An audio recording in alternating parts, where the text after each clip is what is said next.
Les médicaments contre l'infertilité sont disponibles pour traiter la plupart des causes de l'infertilité. Ils peuvent améliorer la possibilité de concevoir lorsqu'ils sont utilisés pour vaincre les difficultés à chaque phase du cycle menstruel. Plusieurs des médicaments contre l'infertilité agissent sur l'hypothalamus ou l'hypophyse pour influencer la production des hormones qui aident à l'ovulation ou qui stimulent les ovaires pour qu'ils puissent produire plus d'un ovule. Dans la prochaine section, nous discuterons de ces méthodes plus en détail. Pour l'induction de l'ovulation, une hormonothérapie est utilisée dans le but de stimuler l'ovulation des femmes qui n'ovulent pas normalement. Le but de l'induction de l'ovulation est la création d'un ovule mature. Les médicaments contre l'infertilité sont le plus souvent prescrits pour l'induction de l'ovulation. Les médicaments sont pris par la bouche et prescrits pour 5 jours consécutifs au début du cycle menstruel. Comme pour plusieurs traitements médicaux, il peut y avoir des effets secondaires et vous devriez les connaître. La plupart des femmes qui prennent des médicaments contre l'infertilité ne rapportent aucun effet secondaire. Mais pour celles qui les ressentent, ceux-ci sont les maux de tête, les bouffées de chaleur, l'endolorissement des seins, les troubles de la vue, les douleurs abdominales et la nausée. Le plus grand risque des médicaments contre l'infertilité est celui de grossesse multiple. Si ces médicaments ne fonctionnent pas, des injections de gonadotrophine pourraient être prescrites.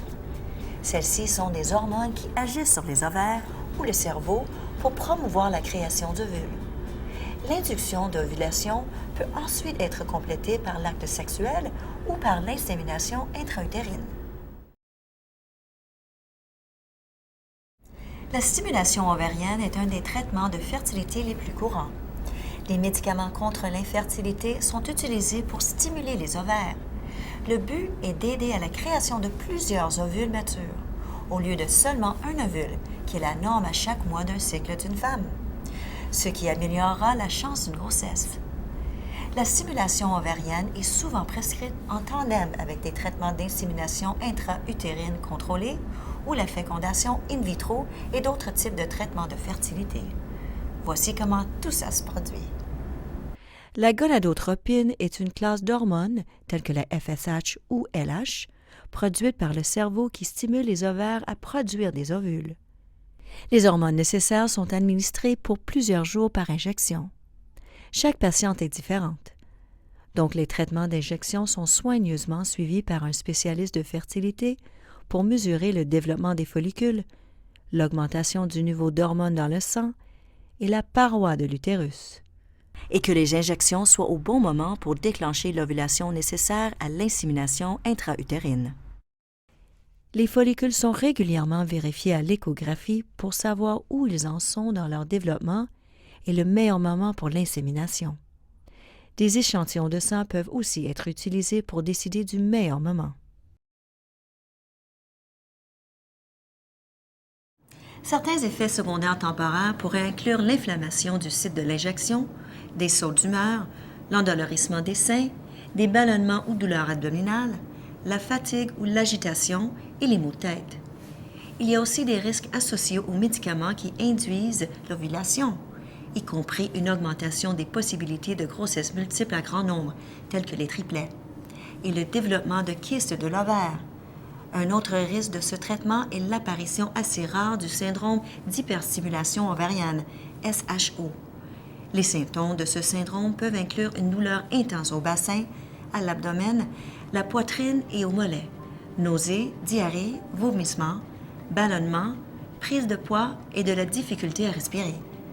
Le risque de ce syndrome est de 2% et une observation soigneuse de vos symptômes aidera à l'éviter. Il y a d'autres médicaments contre l'infertilité, les analogues GnRH, qui peuvent être utilisés pour aider le spécialiste de fertilité à prévenir l'ovulation durant les cycles de procréation assistée. Ces types de médicaments ont des effets secondaires tels que les bouffées de chaleur, la sécheresse vaginale, les sauts d'humeur et la dépression. La gonadotropine chorionique ou la HCG est une hormone que votre corps produit naturellement durant la grossesse. Elle est utilisée durant votre traitement car nous savons que cette hormone aide à stimuler la maturation finale et la libération des ovules. La HCG est administrée à la fin d'un cycle de traitement une fois que les follicules sont matures. Comme les autres gonadotropines, la HCG est administrée par injection. Les effets secondaires suivant une injection de HCG sont extrêmement rares, mais peuvent inclure l'inflammation du site de l'injection et des crampes qui ressemblent à celles durant l'ovulation. Vous devriez vous rappeler que vu qu'il n'y a pas seulement un traitement efficace pour la stimulation de l'ovulation, cela peut exiger des essais multiples. Fiez-vous à l'expérience professionnelle et aux connaissances de votre médecin. Votre médecin sait comment ces différents médicaments peuvent vous aider et il est d'importance cruciale pour lui de découvrir la bonne formule pour vous. C'est pourquoi une bonne communication et des attentes réalistes du temps que cela peut prendre vous aideront à avoir les meilleurs résultats de vos traitements de fertilité. Et rappelez-vous, nous sommes disponibles pour répondre à vos préoccupations tout au long de vos traitements.